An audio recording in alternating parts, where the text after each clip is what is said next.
hospitalized woman said to me, "I'm afraid to sleep at night." "Why?" "The doctors won't tell me, but I know I'm dying." She was right. She was dying, and the doctors had not yet told her. But she knew. It was her knowledge that she would die soon that made her afraid to sleep.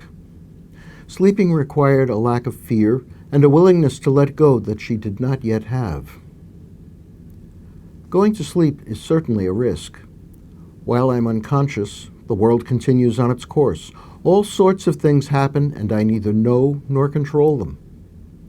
I'm even personally vulnerable. Closing my eyes for a nap or a night is an almost foolhardy act of daring. The night prayer of the Church recognizes the connection between sleep and death.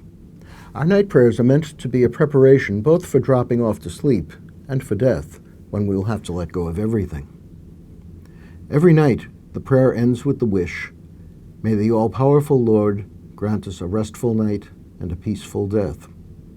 We're supposed to close our eyes at night as if we were practicing to die. We need a faith that can sleep. We don't often think of faith as something to sleep about. Prayer, action, study, reflection, proclamation, that's what we think faith means. Doing nothing? Sleeping? Is that faith too? In the Gospel, the disciples are all very busy. There is a terrific storm raging. They are awake in a nightmare, doing all the things required to prevent their boat swamping and their drowning. Meanwhile, Jesus is asleep. Finally, the disciples can bear it no longer. They wake Jesus and give him one of the few bawlings out he receives from the disciples. "Teacher, doesn't it matter to you that we are going to drown?"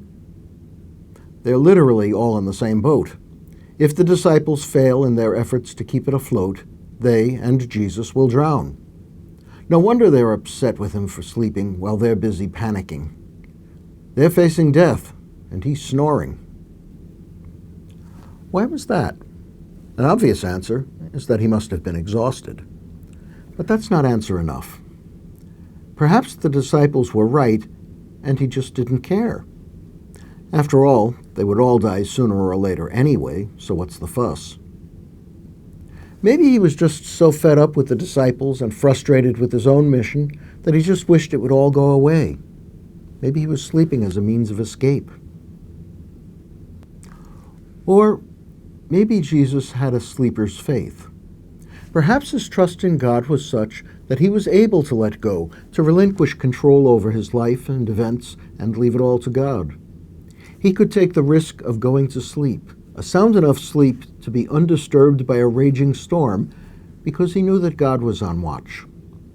Jesus could sleep because he knew that God does not sleep. He could afford to let go, to let the world move along, because he knew it will never move beyond the loving care of God. Even in a storm, even in his sleep of death on the cross, Jesus knew that God's watchful care is present. The same is true for me. When I'm asleep, I am no less embraced by God's love than when I am awake. Does that mean that while I sleep there will be no storms, there will be no monsters hiding under my bed? Of course not. There will be. Faith does not scare away the nightmares.